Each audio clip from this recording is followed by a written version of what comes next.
Hello दोस्तों, स्वागत है आपका हमारे YouTube channel study point with Manish sir में। तो दोस्तों, पहले मैंने जितने भी फिजिक्स के VVI क्वेश्चन थे बिहार बोर्ड में जितने भी पूछे जाते थे उतना मैंने बताया। आज मैं अभी आपको क्वेश्चन बताने जा रहा हूँ केमिस्ट्री के जितने भी VVI क्वेश्चन हैं, जितने भी एग्जाम की दृष्टि से महत्वपूर्ण है जो पूछे गए हैं उसको मैं कराने जा रहा हूँ और बताऊँगा। ठीक है, आप इसको पढ़ के ही जाना है। अगर नहीं पढ़ के जाइएगा तो समझिए कि बहुत प्रॉब्लम आ जाएगी, क्योंकि ये क्वेश्चन बार बार पूछे जाते हैं और आपको ये पढ़ना ही है।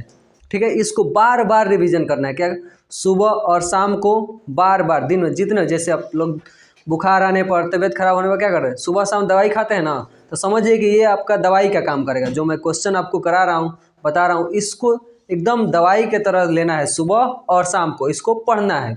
ठीक है, आइए हम लोग देखते हैं केमिस्ट्री का ये सब क्वेश्चन है कि पहला क्वेश्चन, रासायनिक समीकरण संतुलित करने की विधि को लिखें। ठीक है, क्या करना है, रासायनिक समीकरण के संतुलित करने की विधि को लिखें। जिस जिस विधि द्वारा आप पढ़े होंगे उस विधि द्वारा रासायनिक समीकरण को संतुलित करते हैं।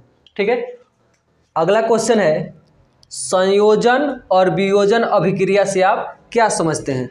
संयोजन अभिक्रिया जोड़ना, वियोजन अभिक्रिया टूटना, इसके बारे में आपको लिखना है। ठीक है, और हाँ, और क्या कीजिएगा, कोई रिएक्शन भी लिख दीजिएगा।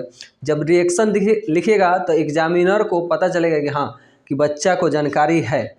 अगर रिएक्शन नहीं लिखेगा तो समझिए कि नंबर कट जाता है, नंबर नहीं मिलता है। आपको रिएक्शन लिखना पड़ेगा संयोजन और वियोजन अभिक्रिया में। अगला क्वेश्चन है, अम्ल, लवण एवं क्षार की परिभाषा और उदाहरण लिखें।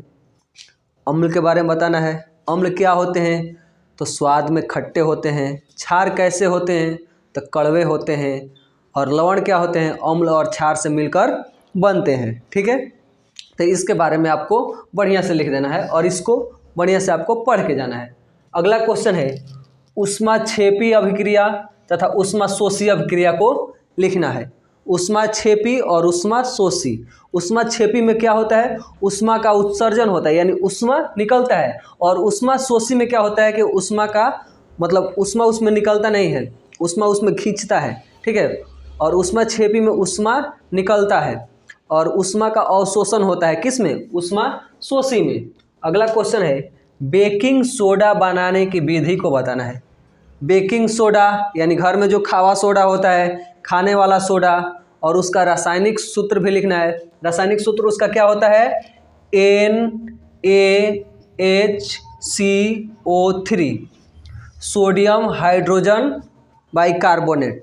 ठीक है, सोडियम हाइड्रोजन बाइकार्बोनेट। ठीक है, खावा सोडा का, यानी उसको बनाने की विधि को आपको लिखना है, किसका, बेकिंग सोडा का। अगला क्वेश्चन है कि धवन सोडा बनाने की विधि को लिखना है। कि धवन सोडा बनाया जाता है उसकी विधि को लिखिए। धवन सोडा क्या होता है, Na2CO3 इंटू 10H2O। ठीक है, आपको एग्जाम में पूछ सकता है कि Na2CO3 के साथ कितने जल के मॉलिक्यूल होते हैं, तो 10। कितने होते हैं, 10। ये भी पूछ सकते हैं ऑब्जेक्टिव में। इसके बनाने की विधि को आपको लिखना है। अगला क्वेश्चन है कि उदासीनीकरण अभिक्रिया क्या है। ठीक है, अगला क्वेश्चन क्या है कि उदासीनीकरण अभिक्रिया क्या है, इसके बारे में आपको बढ़िया से पढ़ के जाना है। ठीक है, अगला क्वेश्चन देखिएगा, धातु एवं अधातु में अंतर लिखिए। क्या करना है, धातु और अधातु में अंतर लिखना है। ठीक है, अगला देखिए, सजातीय श्रेणी क्या है।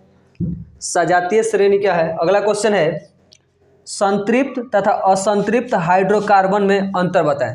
संतृप्त हाइड्रोकार्बन और असंतृप्त हाइड्रोकार्बन क्या है। हाइड्रोकार्बन यानी हाइड्रोजन और कार्बन से जो मिलकर बना होता है, उसी में होता है एक संतृप्त हाइड्रोकार्बन और एक असंतृप्त हाइड्रोकार्बन। और उसी में आपको पढ़ने को मिलता है एल्केन वाला, एल्कीन वाला, एल्काइन वाला। तो समझिए कि आपका एल्केन का सूत्र पूछ देगा। एल्केन का सूत्र क्या होता है, तो CnH2n+2। एल्कीन का क्या होता है, तो CnH2n। एल्काइन का क्या होता है, तो CnH2n-2। ठीक है, ये सब आपको याद कर लेना है, किसी का भी सूत्र आपसे पूछा जा सकता है। अगला क्वेश्चन है कि साबुनीकरण अभिक्रिया क्या है। अगला क्वेश्चन क्या है कि साबुनीकरण अभिक्रिया क्या है। ठीक है, और उसके बाद नेक्स्ट क्वेश्चन है प्लास्टर ऑफ पेरिस बनाने की प्रक्रिया क्या है। अगला क्वेश्चन क्या है, प्लास्टर ऑफ पेरिस को कैसे बनाया जाता है। ठीक है, और प्लास्टर ऑफ पेरिस का सूत्र भी आपको याद करना पड़ेगा। आपसे एग्जाम में पूछ सकता है कि प्लास्टर ऑफ पेरिस का सूत्र क्या होता है। तो प्लास्टर ऑफ पेरिस का सूत्र होता है कैल्शियम सल्फेट हेमीहाइड्रेट यानी CH2। ठीक है, कैल्शियम सल्फेट हेमीहाइड्रेट का सूत्र क्या होता है, तो CaSO4 × ½ H2O, उसी को बोलते हैं कैल्शियम सल्फेट हेमीहाइड्रेट। ठीक है, अगला क्वेश्चन हम देखते हैं। अब आगे हम क्वेश्चन करा दे रहे हैं, 12 क्वेश्चन हुआ है और इसको रफ करके और इसको आगे क्वेश्चन कुछ करा देते हैं। आगे देखिए, अगला क्वेश्चन है आपका द्विविस्थापन अभिक्रिया से आप क्या समझते हैं। ठीक है, कोई अभिक्रिया है उसमें 2 स्थानों का विस्थापन होता होगा। ठीक है, तो उसमें पूछा है कि द्विविस्थापन अभिक्रिया क्या है। आप लोग इसको बढ़िया से पढ़ लीजिएगा। अगला क्वेश्चन है मिश्र धातु किसे कहते हैं, इसका 2 उदाहरण दे। ठीक है, मिश्र धातु किसे कहते हैं, इसका कम से कम आपको 2 एग्जाम्पल देना है। ठीक है, अगला क्वेश्चन देखिएगा, जैसे मिश्र धातु में आप ले सकते हैं पीतल, तांबा और जस्ता का बना होता है, कांसा, टीन और सीसा का बना होता है। ठीक है, जर्मन सिल्वर, ठीक है, निकेल, तांबा और जस्ता का बना होता है। कोई भी 2 लिख सकते हैं। ठीक है, आगे देखिएगा योगात्मक अभिक्रिया क्या है। ठीक है, अगला क्वेश्चन है योगात्मक अभिक्रिया क्या है। मैं ये जितना भी क्वेश्चन आपको करा रहा हूँ सब कभी ना कभी एग्जाम में पूछा है, इसीलिए मैं करा रहा हूँ, यानी वेरी वेरी इम्पोर्टेंट। आपको सुबह शाम दोनों टाइम इन सारे क्वेश्चनों को बढ़िया से पढ़ लेना है। ठीक है, आगे देखिए, आगे है विरंजक चूर्ण के उपयोगों को लिखें। विरंजक चूर्ण के क्या करना है, उपयोगों को लिखें। इसी को बोलते हैं, या आ सकता है ब्लीचिंग पाउडर क्या है। ठीक है, इसका रासायनिक फार्मूला होता है कैल्शियम ऑक्सीक्लोराइड। क्या होता है, कैल्शियम ऑक्सीक्लोराइड विरंजक पाउडर का। ठीक है, अगला क्वेश्चन है ऑक्सीकरण अभिक्रिया एवं अवकरण अभिक्रिया से आप क्या समझते हैं। ठीक है, ऑक्सीकरण अवकरण, इसको भी आपको बहुत बढ़िया से पढ़ लेना है, ऑक्सीकरण अभिक्रिया और अवकरण अभिक्रिया को। ठीक है, अगला क्वेश्चन देखिए हेनरी के नियम को लिखे उदाहरण सहित। हेनरी का जो नियम है उसको आपको क्या करना है, उदाहरण सहित बनाना है। ठीक है, अगला क्वेश्चन है सोडियम को किरोसिन तेल में क्यों डुबाकर रखा जाता है।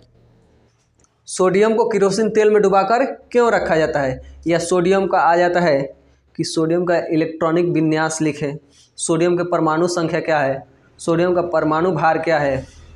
तो सोडियम का परमाणु संख्या होता है 11, परमाणु भार होता है 23, और इसको जब हम लिखते हैं इलेक्ट्रॉनिक्स विन्यास 281, 1s2, 2s2, 2p6, 3s1।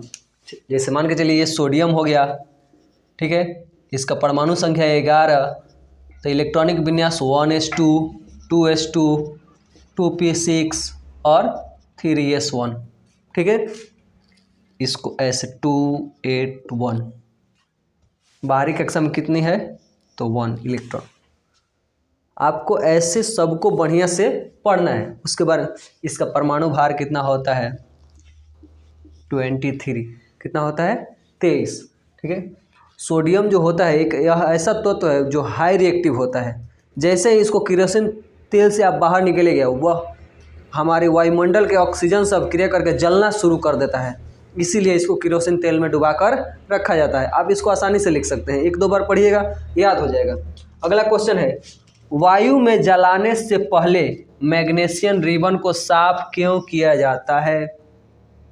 वायु में जलाने से पहले मैग्नीशियम रिबन को साफ क्यों किया जाता है, ये भी बहुत ही मोस्ट इम्पॉर्टेंट क्वेश्चन है। ये मान के चलिए मैग्नीशियम रिबन जलता है तो कैसा लौ देता है, ये भी पूछ सकता है। तो सफ़ेद लौ, कैसा लौ देता है, सफ़ेद लौ देता है, ये भी पूछ सकता है। ठीक है, तो मैंने आज आपको जितने भी केमिस्ट्री के VVI क्वेश्चन थे वो सब करा दिया है। आपको इसको बहुत बढ़िया से पढ़ के ही जाना है, ठीक है। और मैं आपको एक बात बताना चाहता हूँ कि आप अगर हमारी वीडियो अच्छी लगे तो हमारे चैनल को सब्सक्राइब कर दीजिएगा और वीडियो को लाइक कर दीजिएगा और कमेंट भी कीजिएगा ताकि हमको भी मोटिवेशन मिले, आगे वीडियो ऐसे ही आप लोगों के लिए बनाते रहें। ठीक है, जय हिंद।